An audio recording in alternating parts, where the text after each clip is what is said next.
All right, guys. So welcome back to the Animal Pakcast. I am your host. My name is Joseph Percher. Alongside me, as always, Gary G6 Turner.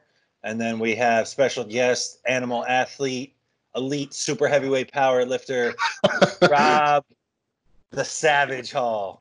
What's Rob, going thanks on, for coming guys? out, man. Hey, man, thanks for having me, guys. I appreciate it. Yeah, of course. So first things first, obviously, let's touch a little bit on the topic that has everyone in the world affected. Um, if you could just kind of give everyone, all of the animal fans, an update as far as how the pandemic has affected you. Like, what are you doing with your training? I think that I see you, still pulling some, a barbell or whatever you have going on. So talk about what you have going on. And then, you mentioned earlier off camera, we're pushing the weight up right now. So talk about that too. Yeah. So I work for Apple, so I'm a tech advisor, basically telecommunications. Uh, it kind of like gradually built up to where we kind of modeled after what happened in California. Everything started locking down. They eventually told us that, hey, just take your stuff home and just work from home. So I'm still working. I still have a job. I'm still going with that. I also do online training too. That's the part that really took a big hit for me, and it's a good chunk of my income. But as soon as they start closing down all the gyms, that's when that deal took a big hit. So I've also still got an apparel business, and I sell training programs too. That's still going. I get a little bit from that. So I just look for different ways to kind of just progress out of what's happening here from it. I didn't want to stay idle. Like, hey, I'm not making money here. I'm just going to cry about it. So I went and decided to try to make some money else. I got involved in some stocks. I'm still moving around. I'm working from home, and that's all fine and dandy. And then I didn't have a place to work out for a little while, for a couple weeks. So I was doing home workouts that were, to me, way harder than what I was doing in the gym, just because of the amount of volume and reps and it's just ridiculous stuff that Josh Bryant was putting me through. But I had a client that lives about 30 minutes from me. It was like, hey, uh, you come train in my garage here if you want. So I took him out the offer right away, and then I just started training there. So I'm still pushing the weight. My training's still going as normal, pretty much. I don't have a lot of accessory stuff, but that's fine to me. I'm just doing the main barbell stuff, a few accessories here and there, but we're still pushing along like we need to. As far as my weight wise, uh, I'm not eating too crazy, but I'm not doing as much work essentially as I normally do in the gym. Um, so I've decided to say, hey, you know what? I'm just gonna enjoy my time. I've had family members come over and stuff like that. Decided to eat a lot more. To me, I just pretty much eat from when time I wake up to the time I go to sleep. Like literally, right before I go to sleep, I'll have a giant meal of something if I'm hungry, and I'll just keep doing that. And so next thing I know, basically 335 is here for a little while. G6, he's got you big time. Hey, I'm coming down. I'm at a spelt 300 right now. I was getting there, but every time I see Gary post a photo, I'm like, man, I got to be bigger than this guy before we get for the next meeting. Every time. I was very excited to debut the 300 plus at the Arnold. Joe knows how much I was gunning for to be over 300. And he's like, it doesn't matter. Nobody's going to know. And then they canceled it on me. I was very, very bummed out. I would have known. I always monitor who's big and whatnot changes from last year. I always chill. Gary treats us going to expos for work like it's a prep for a show, even if he's in the heart of his off season. He shaves everything. He makes Melissa shave his ass. He goes and gets his spray tan.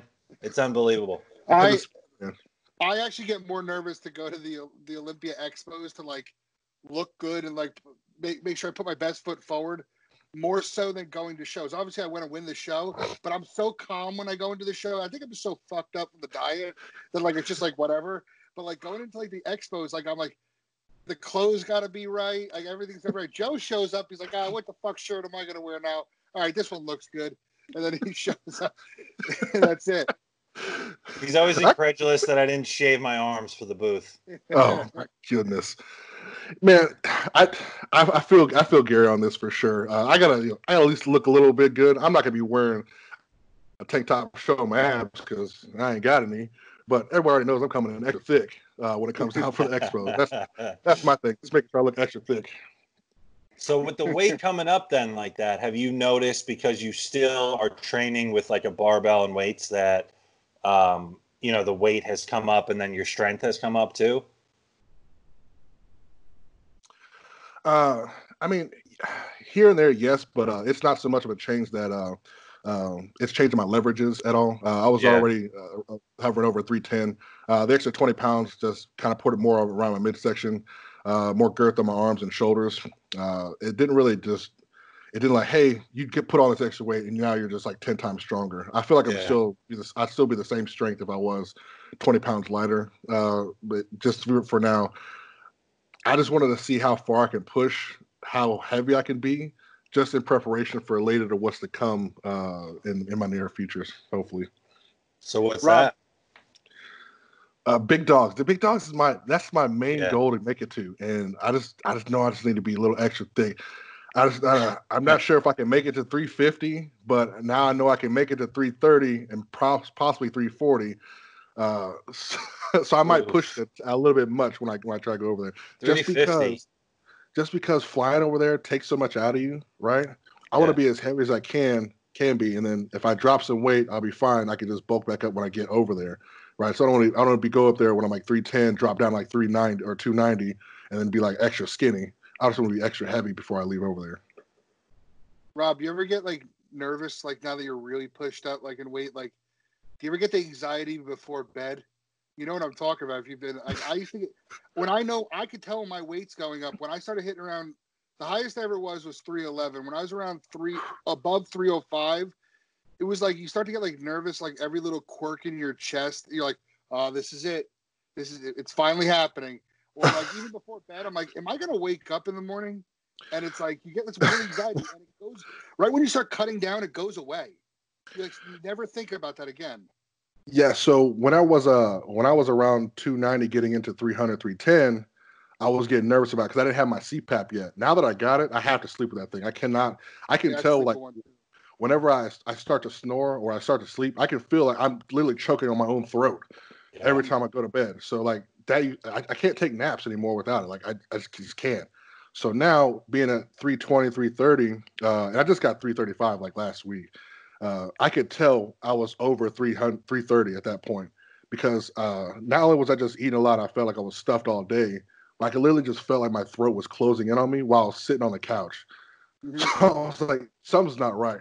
You I can checked my feel weight, 334. you Yeah. can feel your chest like weighing down Oh, sometimes. super It's heavy. it's probably a water. It's probably like a lot of a water retention thing. Because for Yeah. me, sometimes I feel like that, and sometimes I don't. The only thing that could fluctuate that fast would be water retention. So probably at that point, I was retaining a little bit of water. I was a little bit heavier, and it's like I feel like myself weighing down. Sometimes you even feel like if you stand up too long, like you can feel like your glutes are like sore a little bit. It's just All like the time. holding yourself.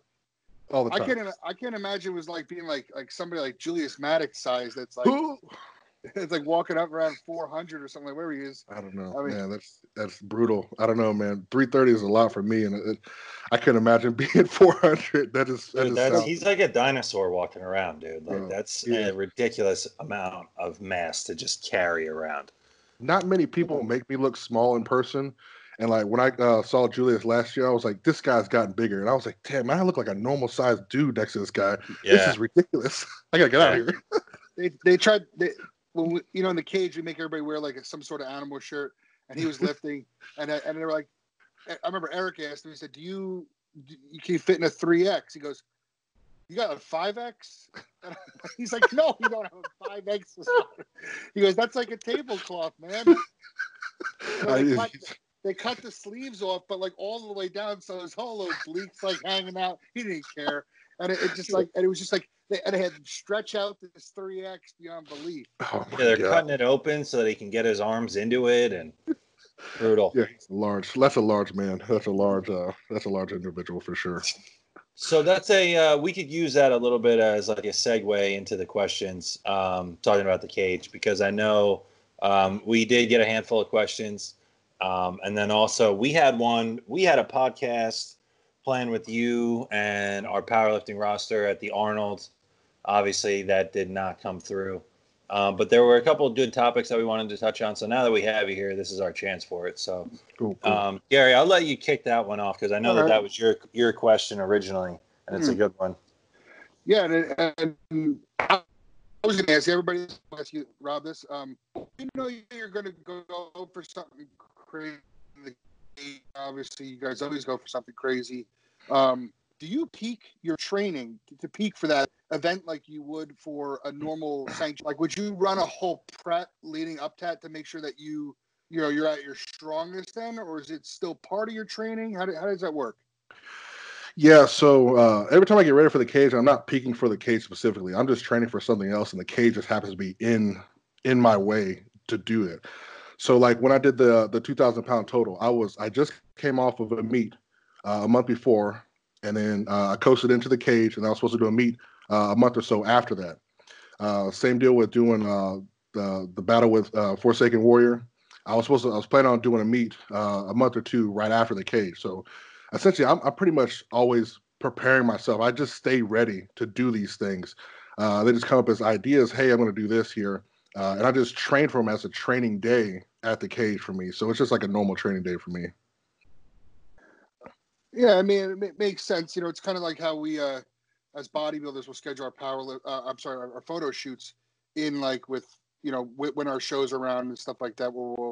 I don't really know many bodybuilders that will peak for photo shoots specifically, like they're getting paid like a lot of money to do it or something like that. But other than that, we kind of back it up with shows and stuff like that, which leads me to another question. So you say you're stay ready. Does that mean you stay ready with gear as well? I mean, you're going to want to be your strongest at that point. How do you work that in? Yeah, so I just keep my normal prep stuff. So if I'm getting ready for a meet and it's say for instance that the 2K total one, I just peaked for a pound to meet 4 weeks before that. So my gear was a little high at that point. I dropped it down a little bit on my deload week afterwards, and then I had about 6 or 7 weeks between my next meet. So I just started ramping it back up at that point. So I didn't specifically just up it for the cage. It's just my normal stuff that I would normally take throughout my normal week, and then that's what I prep it for. For Steve's deal, I did a little extra that day of just because I knew the environment was going to be a little crazy. So I had some T&E to take here before the day, and I was amped out of my fucking mind that whole day. I couldn't barely sleep. I couldn't barely eat when I woke up. Actually, I don't even think I ate anything. I had a little bit of drink. I did a couple interviews, and I was like, I'm ready to go, and just headed to the cage and let it rip. So Now, is that something, Rob? Is that something? So you treat it kind of like a normal training day, but you kind of try to time it around a point where performance and everything else is going to be kind of high to begin with. What do you hear about within the community? Do you hear people that say, holy shit, I got invited to the cage, I'm treating it like a meat prep? Or is it mostly like, hey, I got invited and I'm just going to go in there and wing it? Yeah, most of the time I hear from people that do get invited there that they treat it kind of like a meat prep or at least a big event. Give it a little bit more special attention to. To me that's great because you don't want to be invited to that deal and then blow it and just like try to wing it and just not show up. So like my first invite there, I wasn't an animal athlete at the time and I just got invited just last minute. Uh, I wasn't taking any gear at that time. Uh, I had just come off of a meet and just competing for like 8 months straight. So I didn't do anything for about 2 or 3 weeks. I just left it alone. And then the week of it, I took a little bit extra there. And then when I got there to the cage, I fucking took a bunch of shit just to get hyped up. I didn't know what the fuck was gonna happen. I took too much pre-workout. I took too much Adderall. I took too much everything. But I just wanted to make sure I didn't fucking blow it. You say Adderall? Yeah. Really? Yeah. Wow, dude, is that common in powerlifting? No, this is my fresh start. Crazy. I was so excited and so hyped up. My brother was like, here, take this so you can calm down. I was just way too excited that whole weekend. What's the most common day of powerlifting drugs like Halo, Anadrol, and like T&E? So, I mean, at this point in my time now, I just do tests once a week, and then if I'm taking tren, it's every other day or so. But I don't do any of the extra crazy shit. I don't need to. Yeah. I found out a couple of years ago when I was trying to do that. I would do tests every Sunday, and then every training day I would do T&E as well. Mhm. So I was already taking like a normal amount of tests, but then the T&E would just like bump it up way more. I was like, that's not gonna count. This is just gonna be in an hour. Do my training deal. It's not gonna count. It's out of my system in a day. And then when I'm getting peaked for a meet, at that point, I would put tren in there too. I would say about anywhere between 6 to 4 weeks out from the meet, and then I had methyl tren too before one meet. That shit was. I don't know if I'll ever do it again, but I like it. I enjoyed it because it made me more of an asshole, more animalistic. On my training days, I'd fucking pop one of those under my tongue on the way to the gym. And then when I get there, I don't need even pre-workout. I'm fucking ready to go. I get to my top set. I'd lose my shit. I fucking loved it. Holy fuck. Just in case the tren wasn't strong enough, you're gonna have the methylated version of it. Just to fuck you up a little bit more. I never used it. I never even seen it in my life before. It comes like a little black tablet, and it dissolves under your tongue. It's interesting. You ever heard of check drops? I have. I've not tried it yet. I've never seen them. I've heard of them, but rumor has it that Mike Tyson took them before the fight that he bit Evander Holyfield's ear off, and they used to give them to female dogs in heat to make them aggressive. Yeah. So I don't know. You give that to Mike Tyson, who's already off his rocker at that point, and then that's what happens. I mean, like, Jesus. That sounds right. Yeah, I haven't tried it yet. I was going to at one point, but never ended up going to that meet, so I never got to try it. But I'm willing to give it a shot to see what the fuck happens with that. Yeah. I like being amped up. That's just how I like to be up. I like to be high. I like to be like just energized when I do things, stuff like that. So it's fun to me. It's fun. Yeah, you got another one. Yeah, and it's kind of in the whole drug talk. And this was asked by a guy on our Instagram. What is your opinion of pharma GH compared to a good generic? Ooh, man. So that stuff's expensive. So I get like doing the generic, but if I was going to do that stuff to kind of make it last a little bit longer, I would get the grade A and then the generic here too to combine it to get a little bit more out of it. Even if it didn't do as much as the pharmaceutical grade version of it, just because it's so expensive in that manner. Now, if you're getting it for free or a super discount, I would go the pharm grade over the generic. But I have some HGH that I've used before that I feel it works really well when I'm using it for recovery manners. So like for my knee, when I had my surgery done, I would just put it right at my knee. And then I feel like it helped tremendously over time. I was able to walk sooner. I was able to start squatting sooner. And to me, it was a good deal to add into it. Was that farm? No, it was not. Generic. Yeah, it's generic.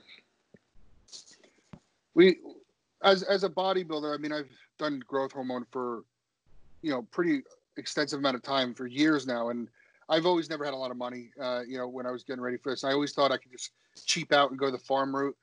I don't really know how many of those kits that I had were actually good, because I never had a baseline until I was able to get a good connection where I could get some pharmacy grade stuff for a decent amount of money. I had some money saved up, and I got it. And a lot of people had asked me, like, what was the whole difference this off season? I mean, there's a lot of things, but the one also integration was it was straight farm growth, and the roundness was a lot more evident. I know you hear a lot of people like will say that, and then the guys who aren't taking it try to dismiss it.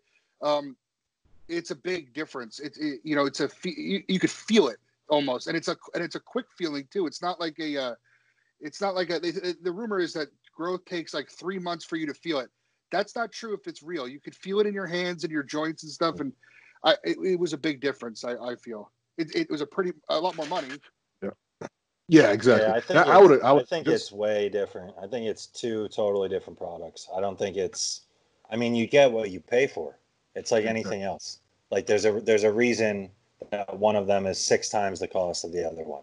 Like if you really think that you're getting anything close at 1/6 of the cost, I got some property that I want to sell you.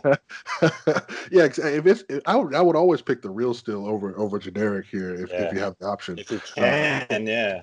That's if you can. If you can, you get what you can where you can, and try to use it as best as you can. Because I mean, you could. I've heard guys, and I've seen guys that you kind of just catch a golden ticket of a $100 kit of generics, and they hit for you. It's like, man, that's a nice little steal. But it's especially I feel like if it's something that's part of when you're competing, regardless of your sport, it's nice to have the peace of mind to know that it's the real thing, Mm. Yeah, definitely. Let's to change gears a little bit, Rob. And I know we talked about you're up to 335 right now. So like, are you following a specific daily diet? Somebody did ask what you're currently eating. How does that work for you? I do follow not a specific diet, and I worked with Joseph here before this pandemic started. We were going to work on getting me cut down some more. The way I eat is pretty generic during the week. I pretty much eat. I grab a protein. Mainly it's steak. I don't like chicken breasts. I will most likely never eat chicken breasts unless somebody else prepared it from a restaurant or something. I eat chicken thighs, steaks. Right now I'm eating bulgogi, and I mix it with either rice or pasta. Mainly it's rice, and then currently right now, I usually have some form of vegetable with it. Some frozen vegetable I can just throw in there, some vegetable medley, and I just eat the protein and the vegetables there now. But however, when I get closer to the weekend and when I'm off of work, it's basically a free for all for 2 days. My son likes to eat donuts in the morning. I'll go to Krispy Kreme. I'll get a dozen donuts for myself, and I'll kill the whole box throughout the day. But I'm also eating, but I'm also eating my other meals throughout the day as well. So I have that and then several other things too. God, they're delicious. I can't help it. They're great. I can't help it. I mean, yeah, they're great. But like, so you're saying you have like your baseline diet at minimum, you're getting this in, and then when there's on the weekends and you're off, and there's some extras that you want to add on, you leave yourself room for that. Yeah, I'll just eat it. So throughout the day, I'm just stacking on stuff. Normally, I try to get like some noodle stuff or any kind of dumpling and stuff to add in sushi. Anything else extra that is always delicious that I don't normally have. But there are times throughout the week where I'll feel like I'm hungry for something else. Now, while I also eat my meals, this usually happens at night after all my meals are over. I stay up pretty late, more later than I should. And then I normally will eat way more than I need to of something else. I'll order out like Taco Bell, pizza. It just every so often throughout the week, I might have a little extra something just because I'm hungry. And I'm probably not hungry. I'm probably just thirsty. But I'd rather eat just because I like eating. Rob, let's switch back to some powerlifting specific stuff. I saw that someone asked, what are the best accessory lifts that they can do to build a big squat? So if you want to talk about maybe some of the ones that you've seen work with your clients, and then maybe how that differs from the ones that you personally like, or the ones that you've personally had success with. Let's say someone comes to you and they want to build their squat up. What are some of your go-to accessory movements that you put people on? So accessory wise, people make this way too complicated than it should be, especially for powerlifting. You've got 3 lifts to master, right? So if we're going to take the squat specifically, and you want to get better at doing squats, you want to squat more. So your accessory should mimic your main movement of squats. And this is going to be entitled speed squats, pause squats, Hatfield squats, anything that's still in a squat movement will help accelerate that squat power you're looking for. A lot of people think, oh, I need to do a bunch of machines. I need to do this. I need to do all these small muscle groups too. Those are all great for building more muscle fibers to get more strength. However, if you want to get more of a mastery of squat, you want your accessory to mimic that main movement. So for me and my clients, I normally have them do squat, pause squats, speed squats. And usually in that order, I'll mix up the pause and speed squats. But it's generally, I'm hitting something big. We're either doing a set or two, and then we're going to move on to pause squats, right? And then more speed squats. We're going to drop the weight down some. And that speed squat, to me, is one of the best ones, mainly because we're building up the acceleration to get out of the hole faster and make that movement quicker. And gradually over time, those speed squats will get heavier and heavier. So at that point, when you're able to handle a heavier load and be able to bounce out the hole faster, that's going to carry over to your heavier squats when you get to that mastery of thinking, hey, I need to make this move really fast. And the faster you move a squat, the more acceleration you put and bounce out of the hole, the more complete that squat's going to be. If you take a lot of time in that squat and just take your time in there and get stuck in the hole, you're never going to bounce out of it. Use that momentum and then build yourself out of there.